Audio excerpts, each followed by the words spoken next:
गरीबी और धर्म प्रवृत्ति। मैं गरीब घर में उत्पन्न हुआ और गरीब ही बना हुआ हूँ। धनाभाव के कारण उच्च शिक्षा प्राप्त न कर सका, पर धर्म पर दृढ़ रहा हूँ।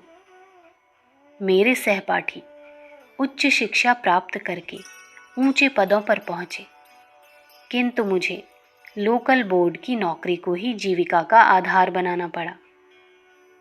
गरीबी ने मेरी आध्यात्मिक उन्नति में सदैव सहायता की और विचारों को ऊंचा उठाया एवं रामाष्टक आदि कई पुस्तकों की रचना करने में मैं समर्थ हुआ।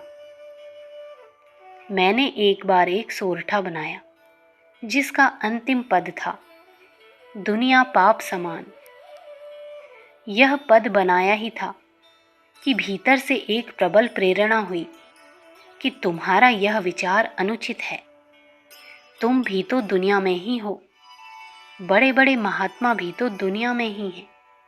फिर यह दुनिया पाप समान कैसे हो सकती है? 2 दिन तक इन्हीं विचारों में मग्न रहा। दूसरे दिन संध्या समय मैं एक घाट के सामने की पटिया पर बैठा हुआ था कि एक और अबोध बालक आकर मेरी भूल को सुधार गया और अंतर्धान हो गया। मेरे मन को भक्ति की ओर से संतुष्टता प्राप्त न हुई। मन का भाव धर्म की ओर झुका और जनता के आत्म कल्याण के लिए इस जंगली पठार भूमि में एक सत्संग एवं हरि कीर्तन मंडल की स्थापना की। धर्म चर्चा करना आरंभ कर दिया। ईश्वर की कृपा से 60-70 आदमी मंडल में काम कर रहे हैं और नियमित रूप से भजन, कीर्तन, कथा, सत्संग आदि कार्य बड़े ही उत्साह के साथ चल रहे हैं।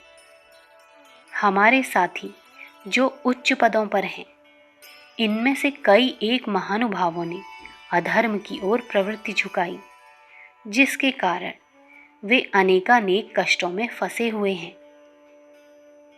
जो हो, मुझे अपनी गरीबी पसंद है, क्योंकि उसी ने मुझे धर्म पर आरूढ़ रखा है। पंडित प्रसादी लाल शर्मा, अखंड ज्योति, अगस्त सन 1942, पृष्ठ संख्या 27। विचार क्रांति दूत यूट्यूब चैनल को सब्सक्राइब करें एवं अगले वीडियोस प्राप्त करने के लिए बेल आइकन दबाएं। धन्यवाद।